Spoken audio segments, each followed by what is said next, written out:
everybody, it's Dan. Hope you're well today. Welcome to the podcast. So let's talk about self-doubt and let's talk about us, shall we? Let's talk about you specifically. The biggest liar you've ever known. And I am the biggest liar I've ever known. The things that we say to ourselves that blatantly aren't true is ridiculous. But we still say them, don't we? And so, we go on these journeys and we're trying to do something, whatever that something is. We're trying to improve our business, or we're trying to get fit, or we're trying to get into a relationship, or we're trying to get out of a relationship, or you're trying to improve yourself in some way. You're going for a new job, you're going for an interview, and we have all these doubts before, during, and after. And it's like obviously yesterday was Mental Health Day, World Mental Health Day, and we all have these niggling doubts, and it's not really spoken about. So I thought let's just do a podcast and let's talk about some of these niggling doubts. We all wear these masks, don't we? And the fear that the mask will slip and we'll get found out for not being the person that people think we are. And I can guarantee that you're not the person that people think you are. You'll be very different in their minds. And I always think, be the guy that your dog thinks you are, or be the guy that your kids think you are. And if you can be that person, I think you're doing quite well. But when you're going for these new things, or when you're striving and reaching for some challenge of some kind, I'm on my way towards hitting 70 kilos again, which I managed to do in December last year. And then we got back to Spain, and then our dog died, and then I just didn't really care, and I put on another 8 kilos. And so I'm just on that journey. I'm 72.8 kilos this morning. But the level of self-doubt that I have every single day, I jump on those scales. So I wake up, I jump on those scales, and I do it the same every single day. And, I jumped on this morning. Where's my phone? I jumped on this morning, and, I've lost weight yet again. I've lost weight, and I'm doing really well with my weight loss. And yet I still have these niggling doubts. 1 second, I just realised I'm supposed to be on a coaching call. So I have these niggling doubts. Like everybody has these niggling doubts, even though we do really, really well. And 10 minutes, let's give it 10 minutes. Even though we're doing really well and we can see ourselves losing weight, like we can look at the history. I've got a graph which shows the weight loss. And yet I still have these self-doubts. I'll never hit 70 kilos. It's one of those self-doubts. And I hit 70 kilos last year. And I'm even more focused and even more disciplined this year than I was last year. Of course we're going to hit it. Why on earth have you got these self-doubts? Even though I can look at the history of that success, you still have self-doubts. You're buying a business, you have self-doubts. You're buying a property, you're having doubts. You're selling a property, you'll have doubts that they'll even get through.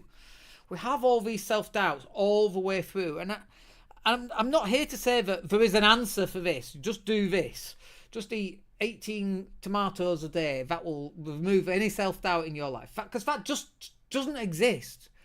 But I think the realization that other people have these self-doubts in all areas of where they are, it's really weird. I find myself turning into an introvert. I can't even say the word. An introvert the older I get, which is like opposite to how I was. Like I was always being extroverted, and now I'm just much more insular, much more introverted. I'm a little bit more shy than I used to be. But if I need to get up on stage and perform, then I can do. Or if I need to go to a networking event and press the flesh, I can do that and I'm quite good at it. But I still have self-doubts when going to a networking event. Who will want to listen to me? I have self-doubts when we go live. Who's going to listen to my podcast? Who's going to download it? And then I look at, I've got history. Over hundreds of thousands of people, or I should say the hundreds of thousands of podcasts that have been downloaded off my podcast channel, tells me that people tuning and listen to what I've got to say. And yet I go live and I'm like, oh, no one's going to listen to this. Oh, do it anyway, right? Number 4, right there, you can see it on screen if you're listening to that, or if you are listening to the podcast on screen, you can see do it anyway.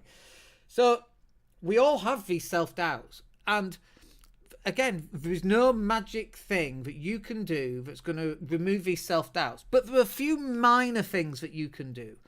So, for example, let's just say I was having a conversation just yesterday with a potential client. It was a strategy session, and I was looking at their marketing and trying to improve what they can do on their marketing. And on their Facebook page, it's all images of text, text images.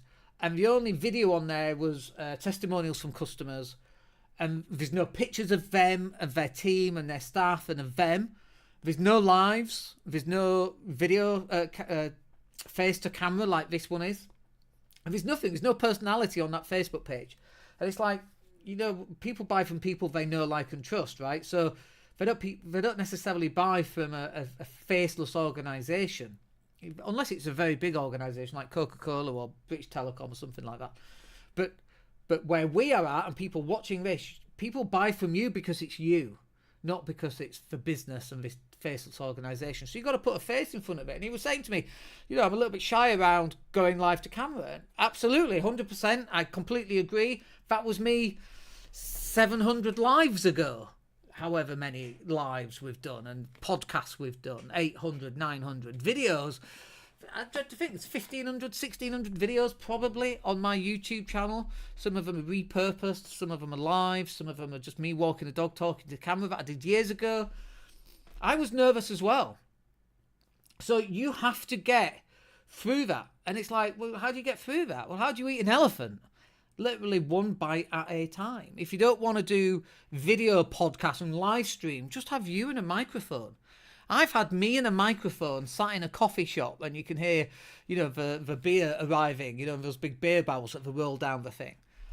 Like, you can go live anywhere. You just need a phone, record your voice, create a podcast episode channel and upload it, and that is it. That is literally it. You don't have to go face to camera. You can just go live, for example. And I know you're going to have these self-doubts, but those self-doubts are going to exist regardless of whether you do the work anyway. And this is kind of what this is about. You have a self-doubt before, so you go, oh, well, I won't go live. So then how's not going live? How is not marketing your business going to help you in any way, shape or form? What are the alternatives? Not market? Well, that marketing doesn't work, so I'm not going to market anymore. Well, do you think that's going to help? Of course it's not. So you have all these self-doubts. The only thing that you can do here is to actually go and do it. And do you think, by the way, that while I'm live, going on to the second point here, is that, do you think I have self-doubts during the actual episode? Like, I don't know if anybody's watching right now. Normally I can tell, but I can't tell today. I have no idea if anybody's watching. And sometimes that can put you off. That can make you really nervous. And so you think, oh, I'm not good enough. Nobody loves me. Oh, woe is me. Who cares? Like, do it anyway.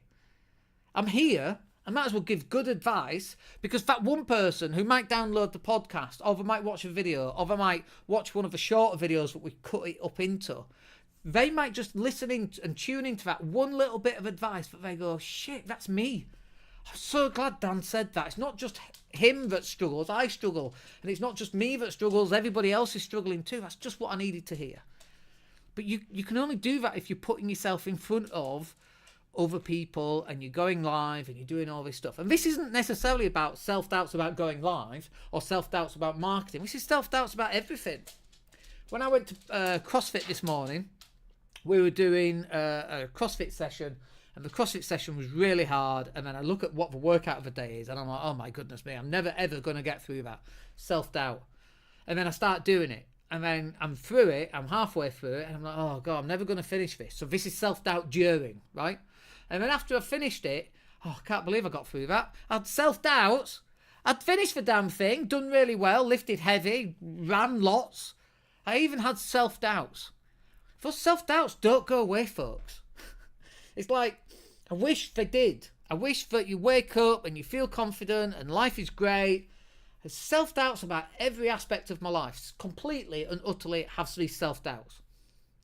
And so, they don't go away. You just have to learn to handle them better. And again, if you got self-doubt before, just do it. If you got self-doubt during, well, you're doing it. So who cares, right? If you have self-doubt after, it's irrelevant because you've just done it. The only thing is, if you're not doing it, this is the important bit here. If you're not doing it, those self-doubts win. And where does that leave you? Nowhere.